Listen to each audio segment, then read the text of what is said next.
What is exactly in Telugu, brother? It is exactly harden their heart. Honor, brother. Harden. Irudaya katinam. Sorry. వారి హృదయాల్ని కఠినపరుచుకున్నారు. See, when the Holy Spirit, what exact meaning of words this 7? No, today the Holy Spirit speak to you. Don't harden your heart, right? ఈ యొక్క 7వ వచనం ఏం చెప్తా ఉందంటే, ఈ నేడు పరిశుద్ధాత్మ మీతో మాట్లాడుతున్నప్పుడు మీ హృదయాల్ని కఠినపరచుకోవద్దు అని అర్థం. So the day by day, the years passed on, the listening of a new covenant life and understanding of a new covenant life, reducing the hardness of the heart to the voice of the Holy Spirit. చూడండి, మన యొక్క హృదయ కఠినత్వాన్ని బట్టి దినదినము పరిశుద్ధాత్మ స్వరం వినటంలో చాలా బలహీనమైపోయి కఠినత్వంగా అయిపోతూ ఉన్నాం. No. When we listen, when we understand the new covenant truths that lead you to reducing the hardness of the heart, in other way, immediately obey the voice of the Holy Spirit. మన క్రొత్త నిబంధన జీవితాన్ని గురించి మనము ప్రతి దినదినము మనం వినటాన్ని బట్టి మన హృదయం యొక్క కఠినత్వము తగ్గిపోతూ ఉంటుంది. లేకపోతే మనం ఎప్పుడైతే పరిశుద్ధాత్మకు లోబడతామో మన హృదయం కఠినత్వం తగ్గిపోతూ ఉంటుంది. The reality of drinking a water quenches our thirst. నిజమైనటువంటి విషయం ఏంటంటే, మనం ఎప్పుడైతే దాహం కలిగి ఉంటామో అప్పుడు నీళ్లు తాగటం అనేది మంచిది. The purpose of the water, it quenches our thirst. ఆ నీటి యొక్క పని ఏంటంటే మన దాహాన్ని తీర్చేదిగా ఉంది. So what exactly the work of a new covenant that will make our heart to break and melt and obey each and every day? ప్రతి దినము కూడా మన యొక్క ఈ క్రొత్త నిబంధన జీవితము మన హృదయంలో ఉన్న కఠినత్వాన్ని బద్దలు కొట్టి ప్రతి దినము కూడా హృదయాన్ని బాగు చేసేదిగా ఉంటుంది. So we may have a free will, obey or reject. మనము లోబడటానికి లేకపోతే తృణీకరించడానికి మనకు ఒక స్వాతంత్రం అనేది ఉంది. How much we listen the voice of the Holy Spirit, that much we may have a life of Jesus or the new covenant life. That's all. మనము ఎంతగా పరిశుద్ధాత్మ స్వరం వింటామో అదే పరిమాణములో యేసు ప్రభు వారి జీవితాన్ని, క్రొత్త నిబంధన జీవితాన్ని మనం కలిగి ఉంటాం. How much you closely walk with God, it shows in your face. నువ్వు దేవునితో ఎంత పరిమాణంలో నడుస్తున్నావో కలిసి అదే నీ ముఖంలో కనపడుతుంది, అంతే కనపడుతుంది. This will lead in exactly like a growth. Today morning, early morning, the Holy Spirit saying something to you, you may reject or you may accept. Both the things lead you a happy, peaceful, new covenant life. That's all. పరిశుద్ధాత్మ దేవుడు ఈ ఉదయమున నీతో మాట్లాడిన దానికి నీవు గాని లోబడిన పరిమాణంలోనే నీ ఆత్మీయమైన జీవితం గాని, నీ క్రొత్త నిబంధన జీవితం గాని ఎదుగుదల అనేది దాని మీద ఆధారపడి ఉంటుంది. The last week, how much you are enjoying that peace and joy of the Holy Spirit means how much you obey. That's all. The voice of the Holy Spirit. పోయిన వారం నువ్వు ఎంత పరిమాణంలో సంతోషంగాను ఆనందంగాను ఉన్నావో అది నువ్వు లోబడిన పరిశుద్ధాత్మకు లోబడిన దాని మీద ఆధారపడి ఉంది. See that Hebrew chapter 4 verse 7. Hebrew పత్రిక 4వ అధ్యాయం 7వ వచనం చూసినట్లయితే Hebrew chapter 3:7 and Hebrew chapter 4:7 talking about the same thing. చూడండి, హెబ్రీ పత్రిక 3వ అధ్యాయం 7వ వచనము 4వ అధ్యాయం 7వ వచనం అదే విషయాన్ని మనకు తెలియజేస్తుంది. The word 7 says, இன்று அவருடைய சத்தத்தை கேட்பீர்களாகில் உங்கள் இருதயத்தை கடினப்படுத்தாதிருங்கள். మీరు ఆయన మాట వినిన ఎడల మీ హృదయములను కఠినపరచుకొనకుడని వెనుక చెప్పబడిన ప్రకారం. See, today, same thing is written, right? నేడు చూడండి, నేడు అనే మాట 2 చోట్ల రాయబడింది చూసారా? So today you receive something when we speak the word of God, through this Holy Spirit speak to you something, or you have a direct touch with the God sometime that you receive the word, then the Holy Spirit speaking something, this word of don't be hard on your heart. దీని విషయం ఏంటంటే, మనము వాక్యం విన్నప్పుడు కానీ, లేకపోతే దేవుని దగ్గర నుంచి డైరెక్ట్ గా ఆయన స్వరం విన్నప్పుడు కానీ, మనం ఆ పరిశుద్ధాత్మకు లోపడాలి తప్ప మన హృదయాన్ని కఠినపరచుకోకూడదు. Here is written, is David, the same thing is talking about many years before. வெகு காலத்துக்கு முன்பே தாவீது இதை சொல்லி இருக்கிறார். చూడండి, ఈ విషయాలు చాలా సంవత్సరాల క్రితమే దావీదు చేత బయలుపరచబడి ఉన్నవి గ్రంథంలో. So God has created a today means there is another one day. What is another one day? It's a direct connection. We need to obey. That is another one day. నేడు అనే దానిని దేవుడు నిర్ణయించాడంటే ఇంకొక రోజు కూడా నిర్ణయించాడు దేవుడు. అదేంటంటే దేవునికి ఇదైతే చూపించే రోజు. See, again another one word. Hebrews chapter 3 verse 15. మరలా ఇంకొక మాట 3వ అధ్యాయము 15వ వచనంలో రాయబడి ఉంది. இன்று அவருடைய சத்தத்தை கேட்பீர்களாகில் கோபமூட்டு நடந்தது போல உங்களுடைய கடினப்படுத்தாதிருங்கள் என்று சொல்லி இருக்கிறதே. 13వ వచనం, నేడు మీరు ఆయన శబ్దము వినిన ఎడల కోపము పుట్టించినప్పటి వలె మీ హృదయములను కఠినపరచుకొనకూడని ఆయన చెప్పాను. Understand? Hebrews chapter 3:7, Hebrews chapter 3:13, Hebrews chapter 4:7, talking about today. చూడండి, హెబ్రీ పత్రిక 3వ అధ్యాయం 7వ వచనము, 13వ వచనము, 4వ అధ్యాయం 7వ వచనము, నేడు నేడు నేడు అని చెప్తా ఉన్నది దేవుని వాక్యం. So today, see here, today means exactly God want to speak each and every day, right? ఈ నేడు అంటే అర్థం ఏంటంటే, నేడు అనేది రాసి పెట్టుకుంటే ప్రతి దినము దేవుడు మనతో మాట్లాడతాడని అర్థం. See, here is again Hebrews chapter 12:25. 12వ అధ్యాయము 25వ వచనంలో మనం చూస్తే, பேசுகிறவருக்கு நீங்கள் செவி கொடுக்க மாட்டோம் என்று விலகாதபடி எச்சரிக்கையாயிருங்கள், ஏனெனில் பூமியிலே பேசினவருக்கு செவி கொடுக்க மாட்டோம் என்று விலகினவர்கள் தப்பிப்போம். பரலோகத்திலிருந்து பேசுகிற விட்டு எப்படி தப்பிப்போம்? Hebrews chapter 12:25. హెబ్రీ పత్రిక 12వ అధ్యాయం 25వ వచనం, మీకు బుద్ధి చెప్పుచున్న వానిని నిరాకరింపకుండునట్లు చూచుకొనుడి. వారు భూమి మీద ఉండి బుద్ధి చెప్పిన వానిని నిరాకరించినప్పుడు తప్పించకపోయిన ఎడల పరలోకము నుండి బుద్ధి చెప్పుచున్న వానిని విసర్జించి మనం తప్పించుకోవటం నిశ్చయము కదా. 24 starts like this. புதிய உடன்படிக்கை. It starts like this. 24. చూడండి, 24వ అధ్యాయం ఏ విధంగా ప్రారంభమైందంటే, 24వ వచనము క్రొత్త నిబంధన అనే దానితో ప్రారంభమైంది. What is exactly meaning of కొత్త నిబంధన? That means the voice of the Holy Spirit. పుట్టి చెప్పినவர் voice, somebody's God anointed, God's Spirit పుట్టి చెప్పినவர் in the maybe the Holy Spirit, maybe the anointed people. పుట్టి చెప్పినவர் today. Understand? చూడండి, క్రొత్త నిబంధన అంటే అర్థం ఏంటో తెలుసా? పరిశుద్ధాత్మ ద్వారా మనతో మాట్లాడిన, లేకపోతే అభిషేకించబడిన వారు మనకు బుద్ధి చెప్పిన ఎడల, నేడు మనకు బుద్ధి చెప్పిన ఎడల.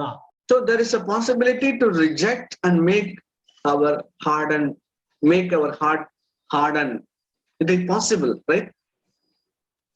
చూడండి, ఆ మాటకి లోబడకుండా లోబడటానికి విసర్జించడానికి కూడా మనకు ఒక స్వాతంత్ర్యం ఉంది చూసారా? అది సాధ్యమైన పనే కదా. So what is exactly meaning of a sin means nothing else. Harden our heart. That's all. పాపం అంటే ఏంటో తెలుసా? ఏదో పెద్దది కాదు, హృదయాన్ని కఠినం చేసుకోవటమే పాపం. See, the purpose of a gathering, it is exactly written in Hebrew chapter. Purpose of a gathering, Hebrew chapter 10:25. ఎబ్రీ పత్రిక 10వ అధ్యాయం 25వ వచనంలో అసలు మనం ఎందుకు ఈ విధంగా కూడుకుంటున్నాము, కూడుకోవడానికి గల ఉద్దేశము రాయబడి ఉంది. Dear brother, listen carefully. This is the purpose of a gathering. చూడండి ప్రియమైన సహోదరులారా, చాలా జాగ్రత్తగా వినాలని కోరుతున్నాను. మనము కూడుకోవన్నటువంటి ఉద్దేశం ఏమిటంటే, So here is written, exactly written, verse 25. சபை கூடி விடுதலை சில விட்டு விடுவது போல நாம் விட்டு விடாமல் ஒருவருக்கொருவர் புத்தி சொல்லப்படுவோம், நாளானது சமீபத்து வருகிறதை அவ்வளவாய் புத்தி சொல்ல வேண்டும். చూడండి, కొందరు మానుకొనుచున్నట్టుగా సమాజముగా కూడుకొనట మానక ఒకరినొకడు హెచ్చరించుచు ఆ దినము సమీపించుట మీరు చూచి నా కొలది మరీ ఎక్కువగా అలాగూ బుద్ధి చెప్పుచు. Why? Because భూమిలో పేసి why? Because the heart became hardened. ఎందుకో తెలుసా? మన హృదయాలు కఠినమవుతున్నాయి కాబట్టి బుద్ధి చెప్పవలసినటువంటి అవసరం ఉంది. So when we come to the gathering, the Holy Spirit encourage us each, and the buddhi cheppuduga is not a right translation. The right translation is encouragement. అయితే మామూలుగా మనము కూడుకుంటున్నప్పుడల్లా కూడా పరిశుద్ధాత్మ దేవుడు మనల్ని ఎంతగానో ప్రోత్సహించు వాడై ఉన్నాడు. బుద్ధి చెప్పడం అనేది సరైనటువంటి తర్జుమా కాదు అది. Here is written, don't be neglect the gathering. Why? Because each and everybody is saying the heart not to be hardened, brother. We must obey. We must obey the voice of the Holy Spirit. That is the purpose of a gathering. మనం కొందరు మానుకున్నట్లుగా సమాజంగా కూడుకోవడం మానేయొద్దు. కూడుకొని మీరు ఒకరినొకరు హెచ్చరించుకోండి, ఒకరినొకరు ప్రోత్సహించండి అని చెప్తా ఉన్నాడు. మీ హృదయాలు కఠినం చేసుకోవద్దు అని చెప్పాలి. Why? Because the day is coming when we harden our heart, it is not pleasing to the Lord. కారణం ఏంటో తెలుసా? ఆ దినం సమీపిస్తుంది కాబట్టి మన హృదయాలను కఠినం చేసుకుంటే దేవుని సంతోషపరచలేము. See, another word in Hebrew chapter 3, பாவத்தின் வஞ்சனையினால் இருதயம் கடினப்படும். చూడండి, ఎబ్రీ పత్రికలో మనం గమనించినట్టు 3వ అధ్యాయంలో ఆ పాపము వల్ల కలుగు భ్రమ చేత మనము కఠినపరచబడతాం. Hebrew chapter 3:13. 15వ వచనం, పాపం వల్ల కలుగు భ్రమ చేత మీలో ఎవడును కఠినపరచకుండానట్లు. உங்களில் ஒருவனாகிலும் பாவத்தின் வஞ்சனையினால் கடினப்பட்டு போகாதபடிக்கு இன்று எண்ணப்படுவதும் நாள்தோறும் ஒருவருக்கொருவர் புத்தி சொல்லுங்கள். చూడండి, పాపం వలన కలుగు భ్రమ చేత మీలో ఎవడును కఠినపరచబడకుండానట్లు నేడు అనబడే సమయం ఉండగానే ప్రతి దినము ఒకరినొకడు బుద్ధి చెప్పుకొనుడి. Based on this word, what exactly happen every day? ఈ యొక్క వచనం ప్రకారం అసలు ప్రతి దినం ఏం జరుగుతుంది అసలు మనలో? And what our responsibility every day? Tell me. ప్రతి దినము మనం చేయవలసినటువంటి బాధ్యత ఏంటి చెప్పండి. It is here is same today is written, right? ఇక్కడ కూడా నేడు అనే సమయము అనేటువంటి రాయబడిని చూసారా? Why? Because every day it is possible to our heart to be hardened.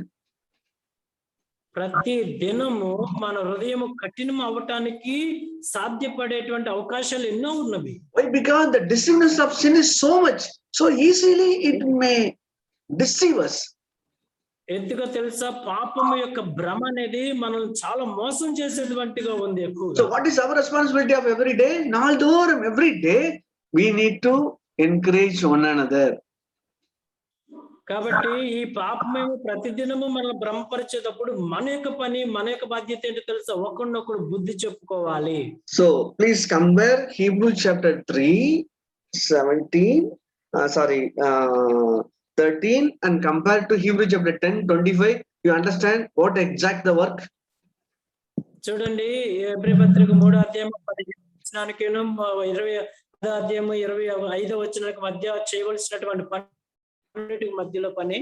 See, in our early young stages, we must see the lorry battery. There is a word always written in the lorry battery. మనం పాత దినాల్లో ప్రతి lorry మీద battery దగ్గర ఒక మాట రాయబడి ఉంటుంది చూసారా? దినము ఎన్నై గమని. ప్రతి దినము నన్ను గమనించు అని ఆ బ్యాటరీ మీద రాయబడి ఉంది. So please understand this word. దినము ఎన్నై గమని. ప్రతి దినము నన్ను గమనించండి అని మీరు కూడా గుర్తు పెట్టుకోవాలి. So the driver every day go there, check the water level, and then they purchase the water. Inside that they put it each and every. There is a 6 holes are there, no? They put it everything. Driver ఏం చేస్తాడంటే ప్రతిరోజు ఆ battery open చేసి acid level తగ్గిందా తగ్గిందా అని చూసి వెంటనే ఆ మినరల్ వాటర్ కొని దాంట్లో పోస్తారు. See, sometimes no, there is the burr is coming each and every the clip, no, the 2 clips, no, it will so much of rust will be there. Clean it and put it the grease. ఆ యొక్క terminal దగ్గర ఆ యొక్క battery terminal కి ఎప్పుడు కూడా బూజు పడతా ఉంటది. అదే ఒక రస్ట్ అనేది వస్తూ ఉంటుంది. దాన్ని ఎప్పుడు కూడా క్లీన్ చేస్తేనే కరెంట్ పాస్ అవుతుంది. So it exactly we are doing the UPS in our home. మా ఇంట్లో కూడా పద్దాక యూపీఎస్ బ్యాటరీని అట్లాగే శుద్ధి చేస్తూ ఉంటాం. See, understand the word dinamum in gamani. It is used to start the car, start the lorry. The battery is not good. The lorry will not start. చూసారా? ప్రతి దినము దానిని గమనించాలి. కారు స్టార్ట్ చేసే ముందు, లారీ స్టార్ట్ చేసే ముందు దాన్ని గమనించాలి. లేకపోతే అది ప్రయాణం స్టార్ట్ అవ్వు ఆ బళ్ళు. Dear brother, you are not at all starting to forgive other people, starting problem, nothing brother. దినము ఉంగలై நீங்கள் గమనికవిல்லை. That's all. ప్రియమైన సహోదరుడా, నీకు ఇతరులను క్షమించటం అనేది నువ్వు ఇంకా స్టార్ట్ చేయకపోతే కారణం ఏంటో తెలుసా? నువ్వు సరిగా గమనించుకోవట్లేదు నువ్వు అనే. So today is the most important. Christian life is talking about one day. Today, obey the voice of the Holy Spirit. Finish it. క్రైస్తవ జీవితము ఒక దినాన్ని గురించి రాయబడింది. అదేంటంటే నేడు అనేది దాంతో. Today is the most important day for you. ఈ దినం అనేది నేడు అనేది చాలా ప్రాముఖ్యమైనటువంటి దినం అన్నది. Based on all these verses, the Holy Spirit speaks every day. ఈ మాటల ప్రకారం మనం గమనించినట్లయితే పరిశుద్ధాత్ముడు ప్రతి దినము మనతో మాట్లాడుతాడు. Not other things important. Sarvanga daganabali, not at all the things not important. The important thing is God prepare a body to obey the voice of the Holy Spirit. That's all. బలులు అర్పణలు సర్వాంగ బలి అర్పణలు ముఖ్యమైనవి కావు. శరీరం అమర్చబడింది కారణం పరిశుద్ధకు లోబడటానికి మనకు అనుగ్రహించబడింది శరీరం. This is the most important thing in the new covenant life. క్రొత్త నిబంధన జీవితంలో ఇది చాలా చాలా ప్రాముఖ్యమైనటువంటి విషయం. I read some places, it's amazingly that Jesus led by the Holy Spirit in Luke chapter 4 verse 1 says. లోకాసు వార్త 4:1 మనం గమనించినట్లయితే పరిశుద్ధాత్మ చేత కొనుక్కోబడిను, పరిశుద్ధాత్మ చేత నడిపించబడుతున్నాడు అని రాయబడింది. Then the Simpson or Simeon, as an aged person, the inspiration of the Holy Spirit, he came to the temple to see the baby of Jesus. These are the most amazing things in the new covenant life. చూడండి, సిమియోన్ అనేటువంటి ఆయన పరిశుద్ధాత్మ చేత నింపబడి యేసు ప్రభువారు బాలుడై ఉండి దేవాలయంలో తేపడినప్పుడు పరిశుద్ధాత్మ చేత ఆయన ఆ యొక్క సమాజ మందిరంలోనికి ఎంటర్ అయ్యాడు. Peter is a little bit asleep. The Holy Spirit speaks a different way to understand the Gentiles to share the gospel, right? చూడండి, పేతురు కొంచెం నిద్ర రాగానే వెంటనే పరిశుద్ధాత్మ దేవుడు ఏ విధంగా అన్యజనులకు సువార్తను ప్రకటించాలో ఒక దుప్పటి మూలంగా చెప్పారు చూసారా? Philip is sitting on the room. The Holy Spirit encouraged the fellow to run, join with the minister of Kande and sharing the word and baptizing the man. Work of the Holy Spirit. చూడండి, పరిశుద్ధాత్మ యొక్క పని ఏ విధంగా ఉందంటే ఫిలిప్పు ఒక చోట కూర్చొని ఉంటే ఆ యొక్క నపుంసకుడు యెషయా గ్రంథాన్ని చదువుతూ ఉంటే నువ్వు వెళ్ళి అతనికి అర్థం చేసేటట్లుగా నువ్వు బోధించని చెప్పి పరిశుద్ధాత్మ ఫిలిప్పును పని చేయించాడు. That Ananias is sitting simply in the corner in the home, but God, the Holy Spirit, inspiring to meet Saul, and he baptized the Holy Spirit. He is the person became Paul, right? చూడండి, అననీయ ఇంట్లో ఉండగా పరిశుద్ధాత్ముడు వెంటనే ప్రేరేపించబడి అక్కడ సౌలు కింద పడి ఉన్నాడు, ఒక రోజు ఒక ఇంట్లో ఉన్నాడు, నువ్వు వెళ్ళి అతని మీద చేతులుంచి ప్రార్థన చేయని పౌలుగా మార్చినటువంటిగా పరిశుద్ధాత్మ క్రియ ఆ విధంగా జరిగింది. See, olden days, in the old covenant days, here one prophet, that the 100 kilometer away one prophet and other people sitting there, that is the work was going on in the old covenant. But new covenant, each and every home, in the home 3 or 4 people. పాత నిబంధనలో ప్రవక్త ఒక చోటు ఉంటాడు, రాజు ఇంకో చోటు ఉంటాడు, 100 కిలోమీటర్ల దూరం ఉంటవి. ఈ విధంగా ఆ దినాల్లో అలా ఉన్నాయి. కానీ క్రొత్త నిబంధన మన దినాల్లో ప్రతి దినము పరిశుద్ధాత్మ మనలో క్రియ చేయడానికి. Isaiah not receive every day, Jeremiah not receive every day word from the Lord. No. There is a need comes, then only there is a word from the Lord. But new covenant, పాత నిబంధనలో ప్రవక్తలకి అప్పుడప్పుడు యెహోవా వాక్కు ప్రత్యక్షమవుతూ ఉండేది, ప్రతి దినము కాదు. అక్కడ ఏది అవసరం ఉందో ఆ అవసరమైనప్పుడే వాక్కు ప్రత్యక్షమైంది. కానీ ప్రతి నిబంధన అలా కాదు. it is written like this, no?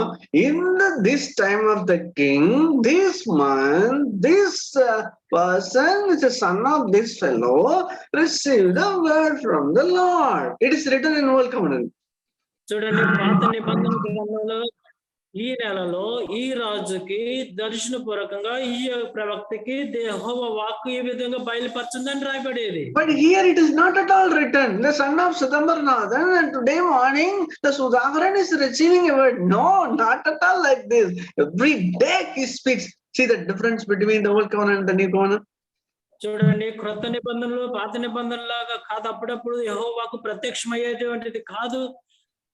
క్రొత్త నిబంధనలు ప్రతి దినం ఆయన మాట వినబడుతుంది. The special calling, it is not a special calling. The speciality is he speaks. Understand the different special calling and speciality. చూడండి, ప్రత్యేకమైన పిలుపుకేను ప్రత్యేకతకి ఉన్న మధ్య వ్యత్యాసాన్ని మీరు గమనించండి. Brothers, please concentrate today voice who speaks on the earth. ప్రియమైన సహోదరి సహోదరులారా, ఈ రోజు నీతో మాట్లాడుతున్నటువంటి మాటలు మీద మీరు ఎప్పుడు దృష్టి కలిగి ఉండాలని కోరుతున్నాను. See, verse 9 says like this, iddo varugiren, verse 9, உம்முடைய சித்தத்தின்படி செய்ய iddo varugiren, remove the second thing, that retain the seventh thing, remove the old ways. 9వ వచనం, ఆయన నీ చిత్తము నెరవేర్చుటకు ఇదిగో నేను వచ్చి ఉన్నాను అన్నాడు చెప్పుచు, ఇవన్నీ ధర్మశాస్త్రం చొప్పున అర్పింపబడుచున్నవి. ఆ రెండవ దాన్ని స్థిరపరచుటకు మొదల దానిని కొట్టివేయుచున్నాడు. Please understand, brothers, this is the need of today. ఈ రోజు మనకు అవసరమైనది ఇదే. See, there is a two-time voice was from the heaven. Jesus was live on this earth. There is a two-time voice from the heaven. చూడండి, యేసుక్రీస్తు ప్రభువారు భూమి మీద జీవించుతున్నటువంటి దినాలలో 2 సార్లు పరలోకము నుండి స్వరం వినబడింది. So that word is exactly talking about him, the Father talking about his son. ఆ మాటలు తండ్రి తన కుమారుడు గురించి బయలుపరిచినటువంటి మాటలు. But we know very well that Matthew chapter 3 last word, you are my well beloved son, I am well pleasing. You know that Matthew chapter 3 last word. మత్తయి సువార్త 3వ అధ్యాయము లాస్ట్ వచనంలో మీ అందరికీ తెలుసు, ఇదిగో నా ప్రియ కుమారుడు, నేను ఈయన యందు ఆనందించుచున్నాను అనేటువంటి శబ్దం. But see that Matthew chapter 17 verse 5. కానీ ఈ మత్తయి సువార్త 17వ అధ్యాయము 5వ వచనంలో చూస్తే ఒక మాట చాలా డిఫరెంట్ గా ఉంటుంది. It is written, exactly is written. I like this word. அவர் பேசுகையில் இதோ ஒளியுள்ள மேகம் அவர் மேல் நிழலிட்டது. చూడండి, ఈ మాట చాలా ఇష్టం నాకు. అతడు ఇంకను మాట్లాడుచుండగా ఇదిగో ప్రకాశమానమైన ఒక మేఘము వారిని కమ్ముకొనెను. இவர் என்னுடைய நேசகுமாரன், இவரில் பிரியமா இருக்கிறேன், இவருக்கு செவி கொடுங்கள் என்று அந்த மேகத்திலிருந்து சத்தம் உண்டானது. ఇదిగో ఈయన నా ప్రియ కుమారుడు, ఈయన యందు నేను ఆనందించుచున్నాను, ఈయన మాట వినుడని ఒక శబ్దము ఆ మేఘములో నుండి పుట్టింది. What is the word from the heaven? ఇవరికి సెవి கொடுங்கள். పరలోకం నుండి వచ్చినటువంటి శబ్దం ఏంటో తెలుసా? ఈయన మాట వినుడి. What is the today's word? இன்று அவருடைய சத்தத்திற்கு செவி கொடுங்கள். ఈ రోజు మనకు వచ్చిన మాట ఏంటో తెలుసా? నేడు ఆయన స్వరమును వినుడి. I explain like this, the words 5. He speaks. నేను ఈ విధంగా వివరిస్తున్నాను ఈ వచనాన్ని. ఆయన మాట్లాడతాడు. You may read, you may sit, you may pray, you may hearing the message, but something happened. He speaks. నీవు ప్రార్థన చేసినా, వాక్యం విన్నా, బైబిల్ చదివినా ఆయన మాట్లాడతాడు ఏదో ఒక Then there is a cloud. వడియుల్ల మేఘం. It may నిഴలిట్టదు. అక్కడ ఒక మేఘము వారిని కమ్ముకున్నది. Then that voice is telling you just obey. ఆ యొక్క మేఘము కమ్ముకున్న తర్వాత ఆ మాటల్లోని ఆ స్వరము, ఈయన మాట వినుడి. I had this experience many times in my life. I urge you, brothers and sisters, have this experience. When you read it, when you hear some message, when you talk to somebody, that cloud is coming and is telling, just obey. ప్రియమైన సహోదరులారా, ఇలాంటి అనుభవాన్ని నేను చాలా సార్లు అనుభవించాను, కలిగి ఉన్నాను. మీరు కూడా ఇటువంటి అనుభవాన్ని మీరు కూడా కలిగి ఉండాలని కోరుతున్నాను. మేఘం వచ్చి వాక్యం చదివేటప్పుడు కానీ, లేకపోతే దేవుని వాక్యం వినేటప్పుడు కానీ మనం ఆయన స్వరం వినగలుగుతాం, వినగలుగుతాం. Here is the new covenant. Today he speaks, obey. You may reply like this, idho varugren, ude sittathirmbadi seiya, idho varugren. This is the response. క్రొత్త నిబంధనలో క్రొత్త వడింబడిక ఏంటంటే, ఇదిగో ఆయన స్వరం మీరు వినండి అని చెప్పంగానే మనం, అయ్యా ఇదిగో నేను వినటానికి సిద్ధంగా ఉన్నాను, చేస్తానికి వచ్చాను అని చెప్పే వారిగా మనం ఉండాలి. It is happening in your life. You are walking the right pathway. ఈ విధంగా మీ జీవితాల్లో జరుగుతూ ఉంటే మీరు సరైన మార్గంలో నడుస్తున్నారని అర్థం. Otherwise you are interesting on sacrifice, you are interesting on other things. I tell you, God is telling, I am not at all pleasing on this. ఒకవేళ అలా కాకుండా బలులు అర్పించటంలోనో, దహన బలులు అర్పించటంలోనో నువ్వు ఇంట్రెస్ట్ గా ఉంటే దేవుడు సంతోషంగా లేడు. So 3 places again and again it is written, இன்று அவருடைய சத்தத்தை கேட்பீர்கள் ஆகில் உங்கள் இருதயங்களை கடினப்படுத்தாதிருங்கள். మనం 3 చోట్ల మనం చూసాము, నేడు ఆయన శబ్దము విని, ఆయన స్వరం విని మీరు మీ హృదయాలు కఠినపరచుకోవద్దు అని రాయబడి ఉంది. వింటూ ఉంటాం, పాటలు వింటూ ఉంటాం, వాక్యాలు వింటూ ఉంటాం, ఇతరుల మనుషుల మాటలు వింటూ ఉంటాం. అనేకమైనటువంటి విషయాలు వినడానికి చాలా ఇంట్రెస్ట్ చూపిస్తాం, కానీ దేవునికి మాత్రం మనం పరిశుద్ధాత్మ యొక్క స్వరం వినటానికి మనం కఠినమైపోతూ ఉంటాం. చాలా సార్లు మనం పరిశుద్ధాత్మ దేవుడు మనస్సాక్షిలో నుండి మనల్ని గద్దించినా కూడా మనము మనం హృదయాన్ని కఠినపరుచుకుంటున్నామని దేవుడు ఈరోజు మనతో మాట్లాడారు. నా జీవితంలో కూడా చాలా సార్లు పరిశుద్ధాత్మ స్వరాన్ని నిర్లక్ష్యం పెట్టిన వాడిగా ఉన్నాను. ఆయన ఎన్నోసార్లు నన్ను గద్దించినప్పుడు కూడా నేను బుద్ధి లేని వాడిగా ప్రవర్తిస్తుంచటం నేను గమనించాను. తర్వాత పశ్చాత్తాపడుతూ ఉంటాను. కనుక చేతులు కాలిపోయిన తర్వాత ఆకులు పట్టుకుంటాం అలవాటు అయిపోయింది. అయితే ఈరోజు దేవుని వాక్యం, నేడు అనే దినం ఉండగానే ఈ రోజే మన ఆఖరి దినం, ఈ రోజే క్రైస్తవుడు ఒక రోజుకే జీవించాలి. మనమేమో చాలా దినానికి ప్లాన్ వేసి చాలా భవిష్యత్తు ఉందని ఈ విధంగా మన మైండ్ భవిష్యత్తు మీదకి టర్న్ అయిపోయి పరిశుద్ధాత్మ స్వరాన్ని వినటానికి చోటే ఉన్నటువంటి మోసంలో మనం జీవిస్తూ ఉన్నాం. మన మైండ్ అంతా కూడా ఈ లోక సంబంధమైనటువంటి కార్యాలతో నింపబడిపోవటాన్ని బట్టి పరిశుద్ధాత్మ స్వరాన్ని మనం వినలేకపోతున్నాం అన్నది నేను గమనిస్తున్నాను. ఈ లోకంలో ఉన్నటువంటి అనేకమైనవి ఆయన స్వరాన్ని వినకుండా మనల్ని పాడు చేసేస్తున్నాయి అనేక కార్యాలు. అసలు ఈ రోజుకే మనం బ్రతకాలి. ఈ రోజు సాయంత్రం లోపు మనం చచ్చిపోతే ఒక్కరోజే క్రైస్తవుడు బ్రతికేది ఒక్కరోజు జీవితం. నేడు నేడు నేడు ఒక్కరోజు జీవితాన్ని మనం కానీ కలిగి ఉంటే ఈ రోజు మీదే మన యొక్క దృష్టి, మన మనస్సు, మన హృదయం, మనం చేసే ప్రతి క్రియ మీద మనం కొంచెం దృష్టి పెట్టగలగాలి.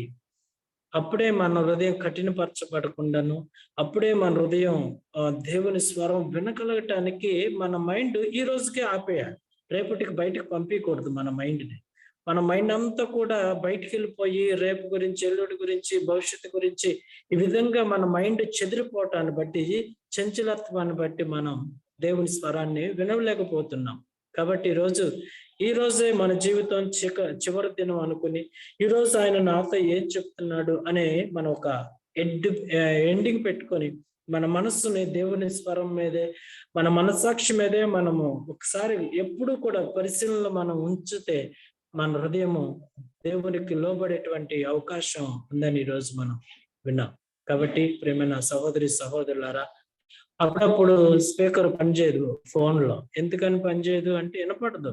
పక్కవాళ్ళు ఎదుటి నుంచి మాట్లాడుతూ ఉంటారు, ఫోన్లో వినపడదు. ఏదో సంథింగ్ రాంగ్ అయింది. అదే విధంగా మనసాక్షిలో స్వరం వినపడతలేదు అంటే పాపపు భ్రమ ఉంది. పాపం ఆ మనసాక్షిని వినపడినట్లేదు. మనసాక్షిలో పరిశుద్ధాత్మ స్వరం వినపడినట్లేదు ఆ పాపం అనేది. కాబట్టి దాన్ని సరి చేసుకున్న తర్వాత కానీ, ఆ మనసాక్షిని శుద్ధీకరించుకున్న తర్వాత కానీ, ఆ పాపాన్ని సరి చేసుకున్న తర్వాత కానీ ఆయన పరిశుద్ధాత్మ స్వరాన్ని మనం స్పష్టంగా వినగలుగుతాం.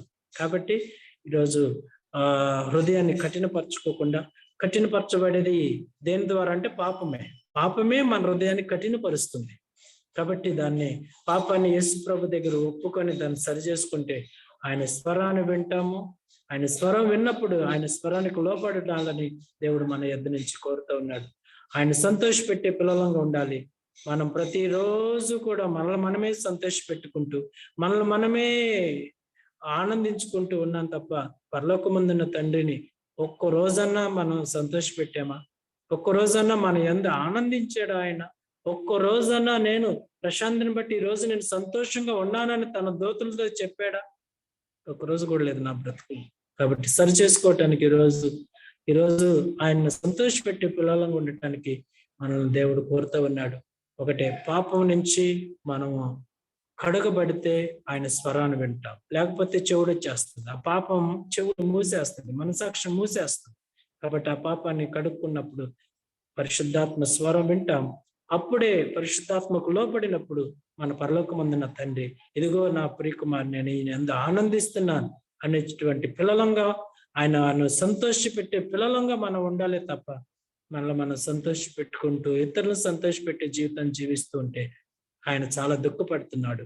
కాబట్టి ఈ రోజే ఆయన సంతోషపెట్టే పిల్లలుగా ఉండటానికి దేవుడు మనకు ఇచ్చిన వాక్యాన్ని బట్టి నేను ప్రభుని స్తుతిస్తున్నాను. Thank you.